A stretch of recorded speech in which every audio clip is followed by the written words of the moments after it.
Is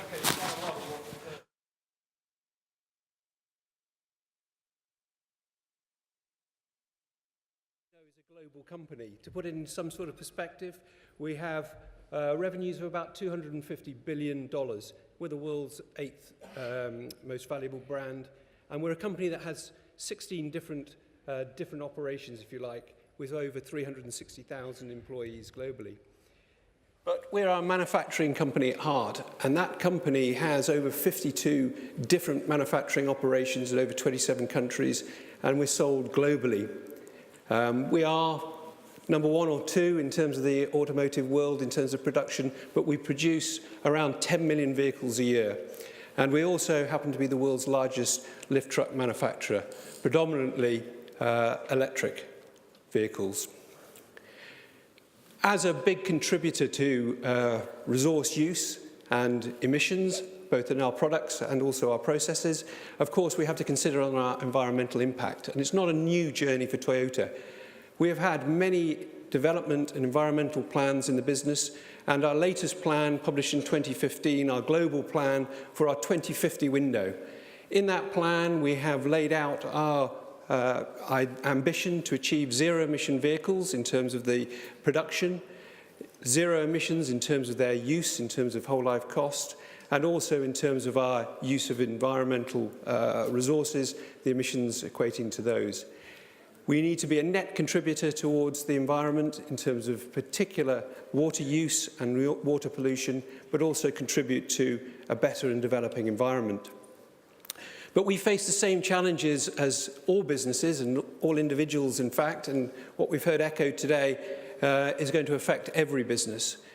Climate change, of course, with CO2, air quality related to, particularly in the automotive side, NOx, particulates and other pollutants, but also energy security, the geopolitical issues that you have around this. Fundamentally, where's the energy coming from? Who are you paying for it? Will it be sustained? And also in relation to environmental impact, particularly something which is experienced in Japan, of course, and the impact that has had then on nuclear power production. We also need to consider the energy efficiency. We've heard about the growth in urban society in particular, 2.5 billion people moving to cities.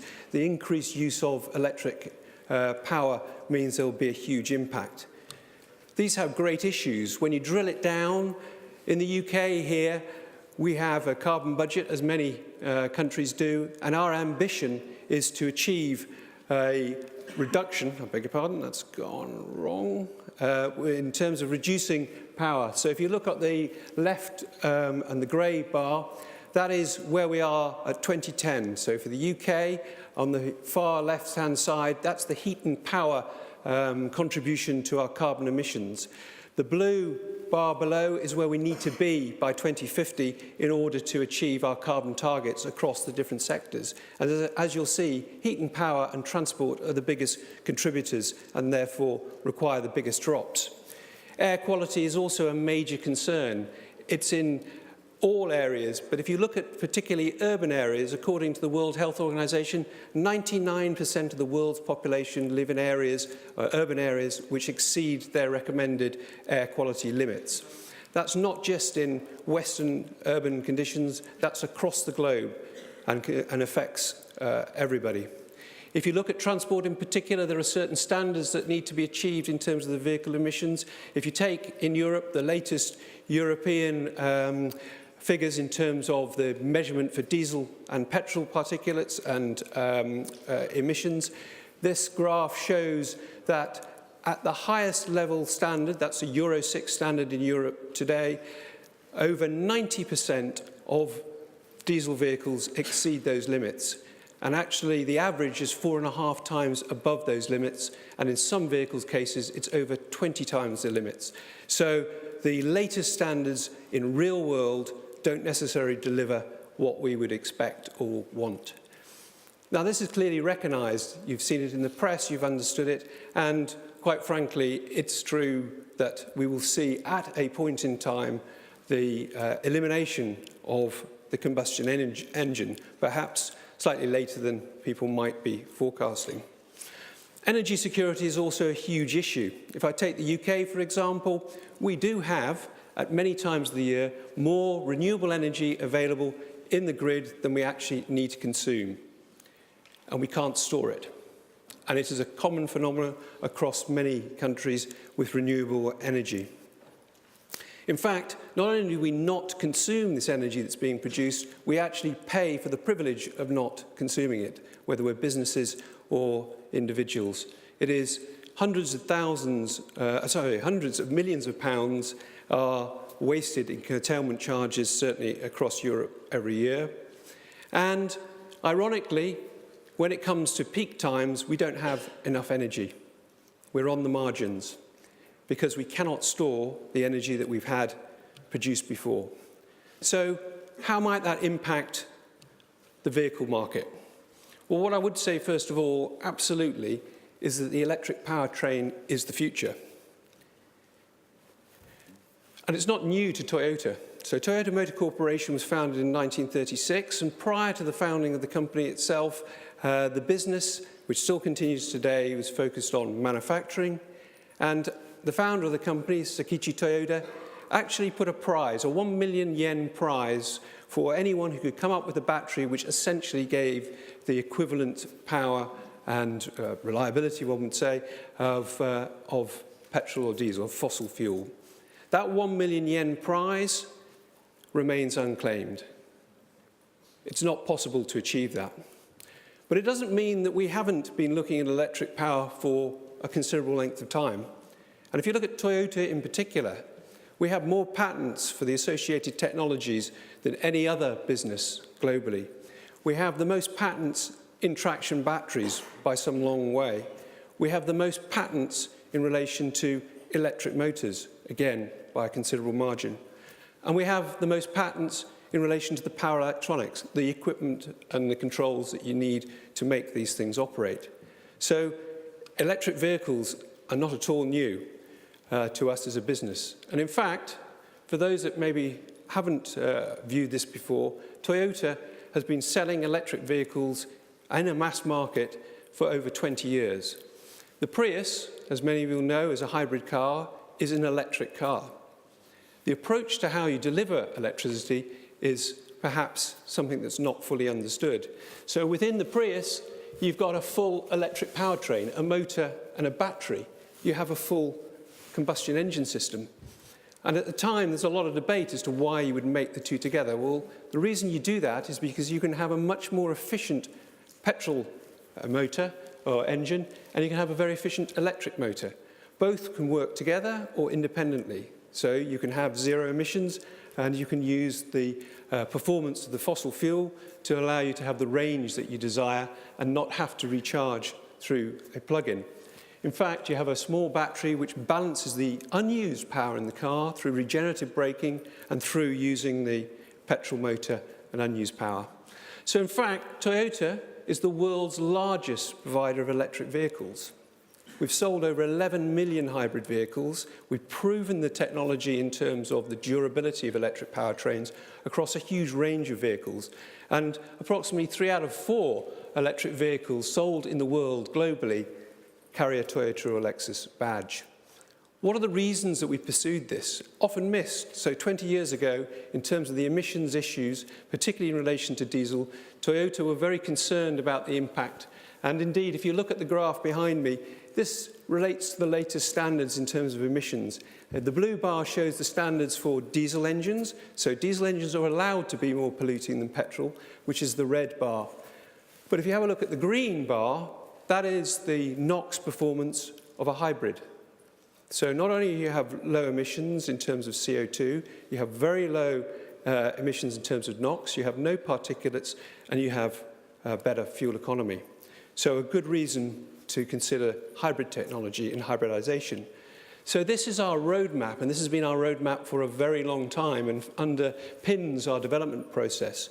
So from your hybrid powertrain, you can develop, and we introduced the world's first mass-produced plug-in hybrid vehicle in the Prius.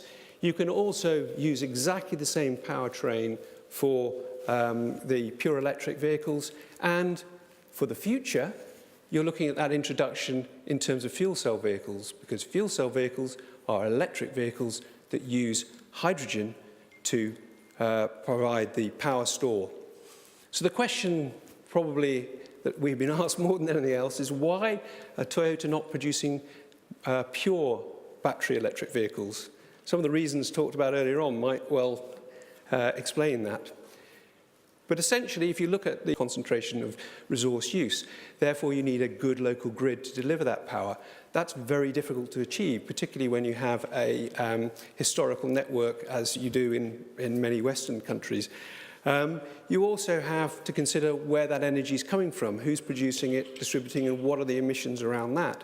And in order for you to charge a battery at all, you need instant availability of that power. Therefore, the grid has to have a standby capacity. That standby capacity is expanded or is impacted by the size of the battery that you need. So therefore, you put a larger battery in a vehicle to give you more range, and then you need to charge it more quickly. Therefore, you need more standby power to come. So you need to invest in a huge redundant infrastructure on the premise that maybe you'll need to be charging something up. For a typical fast charger, that's equivalent to 5 households worth of power on standby at any point in time. And there are discussions about smart grids, which could well work in some aspects, but really it's not costed, and it's not really proven yet for the case. When you look at life cycle emissions of CO2, it's also important to consider that batteries, although they have zero tailpipe emissions, have quite an impact elsewhere. So if you look at different countries with different levels of carbon intensity in their grid, then you have different situations relating to the emissions that are delivered. So in China, which has a relatively high carbon intensity grid, your electric vehicle is producing between 135 and 180 grams per kilometre of CO2. If you actually move down to what was green electricity, the best you can get probably, you're still looking at between 65 and 75 grams of CO2 on average from a vehicle. You have to consider the carbon intensity in the production of batteries. Lithium-ion batteries are particularly carbon intense, where for a 100 kilowatt battery, you may be looking between 15 and 20 tons of CO2 in that production. And in fact, if you want to, you can download an app, and many countries have them. This happens to be Carbon Grid, the UK app, where you can actually see today, right now, what the carbon intensity of the UK is in terms of the network. So when you're plugging in your electric vehicle, you're having an impact in terms of emissions. There is also a big consideration, quite clearly, in profitability and sustainability. So as we heard earlier on today about the costs of extracting materials and putting them into production, there is a big question over the viability of mass market EVs, quite frankly, because there is not a lot of profit to be had if you're going to make a product a mass market consumer product. And there are concerns about where and how you're going to get those materials. There are also perhaps a lot of confusion in relation to what this current technology can do, and surely there will be developments over time, but let's not kid ourselves. There are comments, and there are perhaps, or is information that is being discussed, which is some way in the future. So to try and solve problems now is going to be very difficult. So when you look at the constraints on battery electric, in consideration of the emissions that they actually produce, the convenience, it will always take time to charge a battery, however quick the systems you put in, and there's an impact of that. The raw materials availability, even the time and space to charge your vehicle, what impact on resources it will be. And fundamentally in vehicles, there is the question of weight and packaging. You need to accommodate the drivetrain in a way which makes a vehicle sustainable and usable. So huge constraints in terms of battery technology or battery electric technology. So what about alternatives? And alternatives that have a wider impact than just mobility. So hydrogen has been understood since the 1800s, when Henry Cavendish found that this had an enormous amount of power, and subsequently in 1830s the first fuel cell was developed. Hydrogen is ubiquitous. It is the most abundant element in the universe. It is available everywhere, and it is completely renewable, so it's inexhaustible. It also is extremely safe used in the right conditions. So today, more than 55 million tonnes of hydrogen are used, perhaps in many of your industries, for different purposes. Interestingly, huge amounts of hydrogen are used to desulfurise diesel and petrol fuel, to sweeten crude oil. So it's a well-known gas in terms of various industrial processes. But the really interesting thing about hydrogen is how you can obtain hydrogen. There are many, many sources of hydrogen, from bio-waste through to extracting it from water through electrolysis. And if you look particularly in relation to electrolysis production, it suits very well renewable use, so renewable production. So to create hydrogen, you need to extract it from something else. So hydrogen doesn't exist on its own. So if you take some water and you put energy into it, you can extract that hydrogen, and that hydrogen holds that energy until you use it. Then it releases the energy, and that is the sort of hydrogen process. You can also burn that hydrogen should you want. Again, there are no emissions. So you make hydrogen, you then store your hydrogen, which you can do indefinitely, and then reuse it when you require that energy, and that could be months or years down the line. You can use it to balance the grid, so the grid is always producing power or the capacity to deliver the energy that's wasted, and wasted often in heat. You can ship the gas quite easily. You can do that with the existing infrastructure that you have with small modifications. So as a renewable energy store, hydrogen is very, very interesting. And if you just take the UK example itself, in the UK about 1 terawatt of energy is available, is curtailed and available in the renewable energy grid.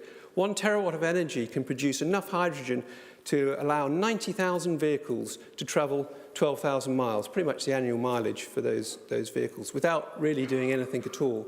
And you can continue to take that hydrogen and put it into the gas grid network, for example, and burn it as a mix within your domestic supply or industrial supply. But when it comes to vehicles, the other interesting factor about hydrogen is its specific energy density.